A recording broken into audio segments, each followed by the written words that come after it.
മഴതോരും മുൻപേ സീരിയലിന്റെ latest episode review ആണ് പറയുന്നത്. അങ്ങനെ അലീനയും ബബിതയും എല്ലാ വഴക്കുകളെല്ലാം തീർത്തു കൊടുത്തിന് അവർ രണ്ടുപേരും ഒന്നിക്കുന്ന ഒരു അടിപൊളി സൂപ്പർ എപ്പിസോഡ് റിവ്യൂ ആണ് പറയുന്നത്. വീഡിയോയിലേക്ക് പോകുന്നതിന് മുൻപായിട്ട് തന്നെ ഈ ഒരു വീഡിയോ നിങ്ങൾക്ക് ഇഷ്ടമാണെങ്കിൽ ഒരു ലൈക്കും ഹൈപ്പും ഒക്കെ ചെയ്തിട്ട് സബ്സ്ക്രൈബ് ചെയ്യണം കേട്ടോ. ബബിത അവളുടെ കാമുകനായിട്ടുള്ള അമലിന്റെ കൂടെ കറങ്ങാൻ പോവാണ്. അലീന പലവട്ടം അവളെ വിലക്കിയെങ്കിലും അതൊന്നും തന്നെ കേൾക്കാൻ അവൾ തയ്യാറായിരുന്നില്ല. അവസാനം അവർ ഒരു ദിവസം മുഴുവൻ പുറത്ത് ഒരു മുറിയെടുത്തിട്ട് ബബിത അമലിന്റെ കൂടെ താമസിച്ചതിന് ശേഷമായിരിക്കും തിരികെ വീട്ടിലേക്ക് മടങ്ങിയെത്തുന്നത്. വീട്ടിലേക്ക് തിരിച്ചെത്തിയ ബബിതയോട് അലീന ചോദിക്കുന്നുണ്ട്, നീ ഇന്നലെ ഇവിടെ നിന്ന് പോയതാണല്ലോ ബബിതെ, ഇത്രയും നേരം നീ എവിടെയായിരുന്നു? നീ ഇപ്പോഴാണോ ഇങ്ങോട്ടേക്ക് തിരിച്ചു വരുന്നത് എന്നൊക്കെ ചോദിക്കും. അന്നേരം ബബിത വല്ലാതെ ദേഷ്യപ്പെട്ട് പറയുന്നുണ്ട്, നീ ആരാടി എന്നോട് ഇതൊക്കെ ചോദിക്കാന്? എനിക്ക് പല സ്ഥലങ്ങളിലും പോവേണ്ടി വരും. എനിക്ക് തോന്നുന്ന സമയത്തിന് ഞാൻ പോവും തിരിച്ചു. എന്റെ കോളേജ് ആവശ്യങ്ങൾക്കും കമ്പൈൻ സ്റ്റഡീസിനൊക്കെ ഞാൻ ഇവിടെ നിന്ന് പോയതാണ്. ഇതൊന്നും നിന്നെ ബോധിപ്പിക്കേണ്ട കാര്യമൊന്നും എനിക്കില്ല എന്നൊക്കെ പറഞ്ഞ് ബബിത ദേഷ്യപ്പെടും. ഇനി മേലാൽ ഇത്തരം കാര്യങ്ങൾ ചോദിച്ച് എന്റെ അടുത്തേക്ക് വന്നേക്കരുത് എന്നൊക്കെ പറഞ്ഞ് ബബിത അലീനെ അവിടെ നിന്നങ്ങ് വിരട്ടി ഓടിക്കാണ്. പക്ഷേ ബബിത അമലിന്റെ കൂടെ പോകുന്നത് കണ്ട ഹരി അവരറിയാതെ തന്നെ ആ ഒരു വീഡിയോ അവരുടെ പുറകെ പോയിട്ട് വീഡിയോ എടുത്തിട്ടുണ്ടായിരുന്നു.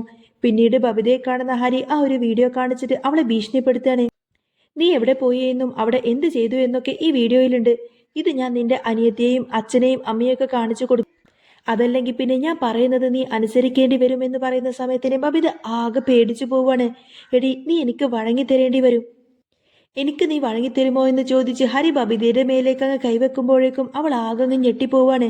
ഹരിയേട്ടനെ ഞാൻ എൻ്റെ സ്വന്തം ചേട്ടനെ പോലെയാണ് കണ്ടത്, രോഹിത്തിനെ പോലെയാണ് കരുതുന്നത്. പക്ഷേ ഹരിയേട്ടൻ ഇങ്ങനെയൊക്കെ ചെയ്യുമെന്ന് ഞാൻ കരുതിയില്ല എന്ന് ബബിത കരഞ്ഞു പറയുമ്പോൾ, എനിക്ക് നിന്നെ പണ്ടേ ഇഷ്ടമായിരുന്നു. അതുകൊണ്ട് ഒരു ദിവസം എനിക്ക് നീ വിട്ടുതരണമെന്നും അത് കഴിഞ്ഞ് നീ ആരുടെ കൂടെ വേണമെങ്കിലും പൊയ്ക്കോ എന്നും ഹരി പറഞ്ഞു. ബബിത സങ്കടത്തോടു കൂടെ തന്നെ, ഹരിയേട്ട എന്നോട് ഇങ്ങനെയൊന്നും പറയല്ലേ എന്നൊക്കെ പറഞ്ഞ് അപേക്ഷിക്കാണ്. കുറച്ചു ദിവസങ്ങൾക്ക് ശേഷം വീട്ടിലിരിക്കുമ്പോൾ ബബിതയ്ക്ക് വല്ലാത്ത തളർച്ചയും ക്ഷീണമൊക്കെ തോന്നി. മാസമുറയുടെ തീയതി കഴിഞ്ഞു എന്നോർത്തപ്പോൾ അവൾക്ക് വല്ലാതെ പേടിയായി. അവൾ ഫോണിൽ ഇതിനെക്കുറിച്ച് സെർച്ച് ചെയ്ത് നോക്കി. 1-2 ദിവസം തീയതി മാറിയെന്ന് കരുതിയിട്ട് ഗർഭിണി ആകണമെന്നില്ല എന്ന് അതിൽ കണ്ടുവെങ്കിലും അവളുടെ ഉള്ളിലെ പേടിയൊന്നും തന്നെ മാറുന്നില്ല. ഒടുവിൽ ആരും കാണാതെ മെഡിക്കൽ ഷോപ്പിൽ പോയിട്ട് ഒരു പ്രഗ്നൻസി കാർഡ് വാങ്ങാൻ അവൾ തീരുമാനിച്ചു. ആരും അറിയാതെ കാർഡ് വീട്ടിലേക്ക് വാങ്ങിച്ചുകൊണ്ട് പിറ്റേന്ന് രാവിലെ തന്നെ ടെസ്റ്റ് ചെയ്തു നോക്കി. കാർഡിൽ 2 വരകൾ തെളിയുന്നത് കണ്ട ബബിത ആകെ തകർന്നു പോവാണ്. ഈശ്വര, ഇനി ഞാൻ എന്ത് ചെയ്യും? അമൽ എന്നെ ചതിക്കുമായിരുന്നോ എന്നൊക്കെ ഓർത്തു കൊടുത്തിന് അവൾ ആകെ വിറച്ചു നിൽക്കാണ്. ഉടനെ തന്നെ അമലിനെ വിളിച്ചുവെങ്കിലും അവൻ ഫോൺ കട്ട് ചെയ്തു. കാരണം അവന്റെ ആവശ്യം ബബിതയുമായിട്ടുള്ള അവന്റെ എല്ലാ ഇടപാടും അതോടുകൂടെ കഴിഞ്ഞല്ലോ. പലവട്ടം അവനെ ഫോണിൽ വിളിക്കാൻ ശ്രമിച്ചുവെങ്കിലും അവനൊന്നും ഫോൺ എടുക്കുന്നില്ല. തന്നോട് പ്രണയം നടിച്ച് അവൻ തന്റെ ശരീരത്തിന് വേണ്ടി മാത്രമായിരുന്നു കൂടെ കൂടിയത് എന്ന് അവൾ പേടിയോടെ ചിന്തിച്ചു. കോളേജിൽ പോയി തന്റെ സുഹൃത്തുക്കളോട് ബബിത സങ്കടം പറഞ്ഞു. അച്ഛനും അമ്മയും അറിഞ്ഞു കഴിഞ്ഞാൽ തന്നെ കൊന്നു കളയുമെന്നും ഞാൻ അവനെ ആത്മാർത്ഥമായിട്ടാണ് സ്നേഹിച്ചത് എന്നും വിവാഹം കഴിക്കുമെന്ന് കരുതിയിട്ടാണ് കൂടെ പോയത് എന്നും പറയും. പക്ഷേ അവൻ എന്നെ ഇങ്ങനെ ചതിക്കുമെന്ന് ഞാൻ സ്വപ്നത്തിൽ പോലും വിചാരിച്ചില്ല എന്നൊക്കെ പറയുമ്പോൾ, നീ പേടിക്കേണ്ട ബബിതെ, നമുക്ക് ഉടനെ തന്നെ ഡോക്ടറെ കാണാം, ഇതിനൊരു പരിഹാരം ഉണ്ടാക്കാമെന്നൊക്കെ പറയും. അബോർഷൻ ചെയ്യേണ്ടി വരുമെന്ന് പറഞ്ഞ് ഫ്രണ്ട്സ് എല്ലാം തന്നെ അവളെ ആശ്വസിപ്പിച്ചു. അങ്ങനെ അവർ നേരെ ഒരു ഹോസ്പിറ്റലിലേക്ക് പോയിട്ട് ഡോക്ടറെ കാണാണ്. പക്ഷേ അവിടെ എത്തിയപ്പോഴേക്കും ഡോക്ടർ അവളെ ചീത്ത വിളിക്കുകയാണ് ചെയ്തത്. ഇത്രയും വിവരമില്ലാതെ പെരുമാറാവോ? പഠിക്കുന്ന കുട്ടികളല്ലേ നിങ്ങൾ? ആരെങ്കിലും പ്രേമം നടിച്ചാൽ സ്വന്തം ശരീരം വിട്ടുകൊടുക്കണോ എന്ന് ഡോക്ടർ ചോദിച്ചപ്പോൾ ബബിത നിന്നങ്ങ് കരയാണ്. ഡോക്ടർ, അത് പിന്നെ എനിക്കൊരു അബദ്ധം പറ്റിയതാണ്. അവൻ എന്നെ സ്നേഹിക്കുകയാണെന്നാണ് ഞാൻ കരുതിയത്. എങ്ങനെയെങ്കിലും ഈ കുഞ്ഞിനെ ഒഴിവാക്കി തരണമെന്ന് ബബിത അപേക്ഷിച്ചപ്പോൾ ഇത് നിയമവിരുദ്ധമാണെന്നും തന്റെ വീട്ടുകാരറിഞ്ഞ പ്രശ്നമാവുമെന്നും പറഞ്ഞ് ഡോക്ടർ അവളെ അവിടെ നിന്നും മടക്കി അയച്ചു. ഒടുവിൽ ഗതിയില്ലാതെ ബബിത മരിക്കാൻ തന്നെ തീരുമാനിച്ചു. ആ സമയത്ത് തന്നെ അവൾ ഹരിയെ വിളിച്ച് സഹായം ചോദിക്കുന്നുണ്ട്. എന്നാൽ ഹരി അവളെ പുച്ഛിക്കുകയാണ് ചെയ്തത്. വല്ലവന്റെയും കൂടെ കിടന്നിട്ട് പ്രഗ്നന്റ് ആയ നിന്നെ ഞാൻ എന്തിനാ സഹായിക്കുന്നത് എന്ന് ചോദിച്ച് അവൻ അങ്ങ് കൈവിട്ടു. പിന്നീട് അമലിനെ വിളിക്കുമ്പോൾ അവൻ ഫോൺ എടുത്തു. അമലെ, നീ എന്താ ഞാൻ വിളിച്ചിട്ട് ഇത്ര നേരം വിളിച്ചിട്ട് നീ ഫോൺ എടുക്കാത്തത് എന്ന് ബബിത ആകെ സങ്കടപ്പെട്ട് ചോദിക്കും. അമലെ, നിനക്കൊരു കാര്യം അറിയോ? ഞാൻ പ്രഗ്നന്റ്. അന്ന് ഞാൻ നിന്റെ കൂടെ വന്നതല്ലേ? അന്നത്തെ ആ രാത്രിയിൽ അങ്ങനെയൊക്കെ സംഭവിച്ചു പോയി.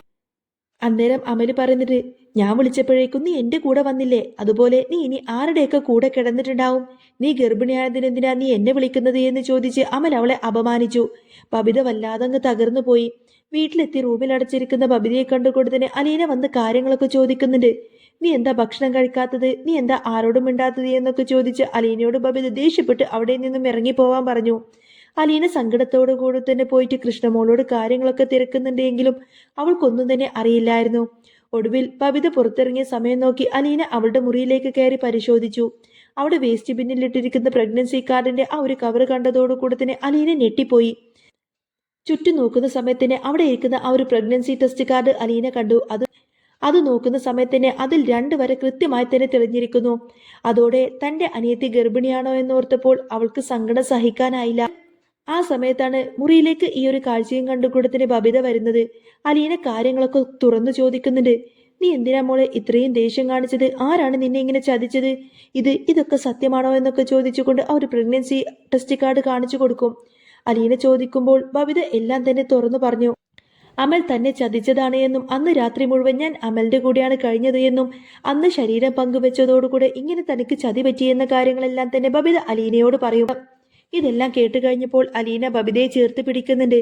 നീ പേടിക്കണ്ട, നമുക്ക് എന്തായാലും ഇതിനൊരു പരിഹാരം ഉണ്ടാക്കാം. ഞാൻ നിന്നെ എന്റെ സ്വന്തം അനിയത്തിയായിട്ടാണ് കാണുന്നത് എന്നൊക്കെ പറഞ്ഞുകൊണ്ട് തന്നെ അലീന ബബിതയെ ചേർത്ത് പിടിച്ചുകൊണ്ട് തന്നെ തൊട്ടടുത്തുള്ള ഒരു ക്ലിനിക്കിലേക്ക് കൊണ്ടുപോകുന്നുണ്ട്. അവിടെ വെച്ച് അലീന ഡോക്ടറുടെ കാല് പിടിച്ച് അപേക്ഷിക്കുമ്പോൾ ഡോക്ടർ മരുന്ന് നൽകി. ഇത് കഴിച്ചാൽ മതിയെന്ന് ഡോക്ടർ പറഞ്ഞു. തനിക്കൊരു പ്രശ്നം വന്നപ്പോൾ തന്നെ ഇത്രയും അധികം സ്നേഹിക്കുന്ന അലീനയെ ഞാൻ ഇതുവരെ ദ്രോഹിച്ചല്ലോ എന്നൊക്കെ ഓർത്തുകൊണ്ട് തന്നെ ബബിതയ്ക്ക് വല്ലാത്ത കുറ്റബോധം തോന്നി. ഹരിയുടെ ഭീഷണിയെക്കുറിച്ച് അറിഞ്ഞ അലീന അവൾക്ക് ധൈര്യം നൽകി. അവന്റെ കർണം നോക്കി ഒരൊറ്റൊന്നങ്ങ് പൊട്ടിക്കണമെന്നും ബാക്കിയൊക്കെ ഞാൻ നോക്കിക്കോളാമെന്നും അലീന പറഞ്ഞു. മരുന്ന് കഴിച്ച് ബബിതയുടെ ആ ഒരു പ്രശ്നമെല്ലാം തന്നെ മാറി. പിന്നീട് അമ്മയുടെ അടുത്തേക്ക് എത്തിയ ബബിത അലീന ചേച്ചി എന്ന് വിളിക്കുന്നത് കേട്ട് വൈജയന്തി ഞെട്ടിപ്പോയി. അലീന അവളെ മയക്കിയെടുത്തോ എന്ന് വൈജയന്തി സംശയിച്ചുവെങ്കിലും അലീന ചേച്ചി പാവമാണെന്ന് ബബിത ഉറപ്പിച്ചു പറഞ്ഞു. പക്ഷേ വൈജയന്തിക്ക് അലീനയോടുള്ള വെറുപ്പൊന്നും തന്നെ കുറഞ്ഞിരുന്നില്ല. ഒടുവിൽ ബബിത അലീനയെ ഓടി വന്ന് കെട്ടിപ്പിടിച്ച് നന്ദി പറഞ്ഞു. അലീന അവളെ കെട്ടിപ്പിടിക്കുന്നതും ചുംബിക്കുന്നതെല്ലാം കണ്ടുകൊടുത്തിന് കൃഷ്ണമോൾക്ക് സന്തോഷമായിരുന്നു. അങ്ങനെ അലീനയും ബബിതയും തമ്മിലുള്ള ബന്ധം ആർക്കും തകർക്കാൻ കഴിയാത്ത വിധം അത്രമാത്രം ദൃഢമായിരുന്നു.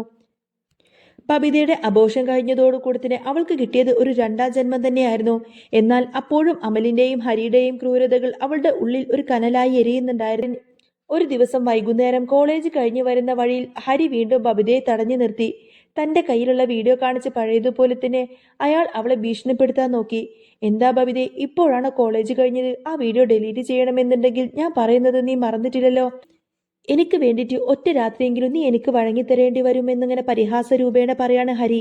എന്നാൽ ഇത്തവണ ബബിത പേടിച്ചിട്ടൊന്നും തളർന്നില്ല.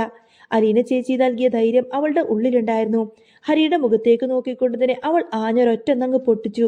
ഹരി അന്തം വിട്ടു നിൽക്കുമ്പോൾ പുറകിൽ നിന്നും അലീന നടന്നു വരുന്നുണ്ട്.